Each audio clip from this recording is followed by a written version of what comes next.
श्री गणेशाय नमः। वक्रतुंड महाकाय सूर्यकोटि समप्रभ निर्विघ्नं कुरु मे देवं सर्वकार्येषु सर्वदा। गणेश जी का नाम लेकर हम दुर्गा सप्तशती का पाठ प्रारंभ करते हैं। सर्वमंगल मांगल्ये शिवे सर्वार्थ साधिके शरण्ये त्र्यंबके गौरी नारायणी नमोस्तुते। हे माँ दुर्गा, हे माँ शक्ति, हम आपका पाठ बहुत ही मन से और भाव से पढ़ रहे हैं। आप हमें भी शक्ति प्रदान करना और हमारी इच्छा पूरी करना। अब हम दुर्गा सप्तशती का 10वां अध्याय प्रारंभ करते हैं। शुंभ वध।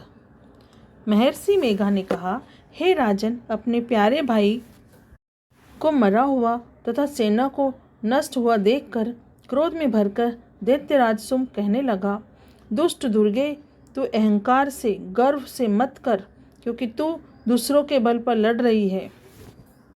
देवी ने कहा, हे दुष्ट, देख, मैं तो अकेली हूँ। इस संसार में मेरे सिवा दूसरा कौन है? यह सब मेरी शक्तियाँ हैं। देख, यह सब की सब मुझ में प्रविष्ट हो रही है। इसके पश्चात ब्रह्माणी आदि सभी देवियाँ उस देवी के शरीर में लीन हो गई और देवी अकेली रह गई। तब देवी ने कहा, मैं अपनी ऐश्वर्य शक्ति से अनेक रूपों में यहाँ उपस्थित हुई थी। उन सब रूपों को मैंने समेट लिया है। अब मैं अकेली ही यहाँ खड़ी हूँ। तुम भी यहीं ठहरो। महर्षि मेघा ने कहा। तब देवताओं और राक्षसों के देखते देखते ही देवी और शुंभ में भयंकर युद्ध होने लगा। अंबिका देवी ने सैकड़ों अस्त्र शस्त्र छोड़े।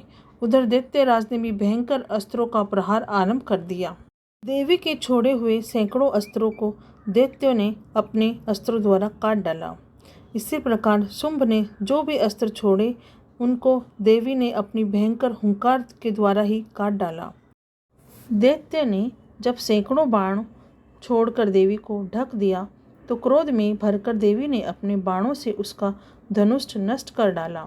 धनुष कट जाने पर दैत्येंद्र ने शक्ति चलाई, लेकिन देवी ने उसे भी काटकर फेंक दिया। फिर दैत्येंद्र ने चमकती हुई ढाल लेकर देवी की ओर दौड़ा, किंतु जब वह देवी के समीप पहुंचा तो देवी ने अपने तीक्ष्ण बाणों से उसकी चमकती ढाल को भी काट डाला। फिर दैत्येंद्र का घोड़ा मर गया, रथ टूट गया, सारथी मारा गया।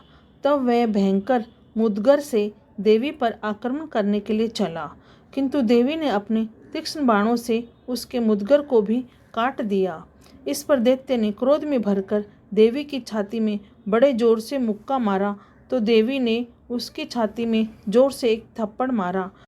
थप्पड़ खाकर पहले तो वो पृथ्वी पर गिर पड़ा, किंतु तुरंत ही उठ खड़ा हुआ। फिर वह देवी को पकड़कर आकाश की ओर उछला और वहां जाकर दोनों में युद्ध ऋषियों व मुनियों देवताओं को आश्चर्य में डालने वाला था। देवी और आकाश में दैत्य के साथ बहुत देर तक युद्ध करती रही। फिर देवी ने उसे आकाश में घुमाकर पृथ्वी पर गिरा दिया। दुष्ट आत्मा दैत्य पुनः उठकर देवी को मारने के लिए दौड़ा।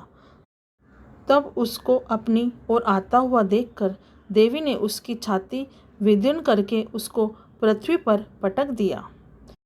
देवी के त्रिशूल से घायल होने पर उस दैत्य के प्राण पखेरु उड़ गए और उसके मरने पर समुद्र, द्वीप, पर्वत और पृथ्वी सब कांपने लग गए। तदंतर उस दुष्ट आत्मा के मरने से संपूर्ण जगत प्रसन्न व स्वस्थ हो गया तथा आकाश निर्मल हो गया। पहले जो उत्पात सूचक मेघ और उल्कापात होते थे वह सब शांत हो गए। उसके मारे जाने पर नदियाँ अपने ठीक मार्ग से बहने लगी। संपूर्ण देवताओं का हृदय हर्ष से भर गया और गंधर्व वर्णीय सुंदर गान गाने लगे। गंधर्व बाजे बजाने लगे और अप्सराएं नाचने लगी। पवित्र वायु बहने लगी। सूर्य की कांति स्वच्छ हो गई। यज्ञशालाओं की बुझी हुई अग्नि अपने आप प्रज्वलित हो गई तथा चारों दिशाओं में शांति फैल गई। अब हमारा 10वां अध्याय समाप्त हुआ। जय माता दी, जय माता दी, जय माता दी। हे माँ दुर्गा, हे माँ शक्ति, हम पे कृपा करना, हम पे कृपा करना माँ, हमारी रक्षा करना। आपको कोटि कोटि प्रणाम और कोटि कोटि धन्यवाद। जय माता दी।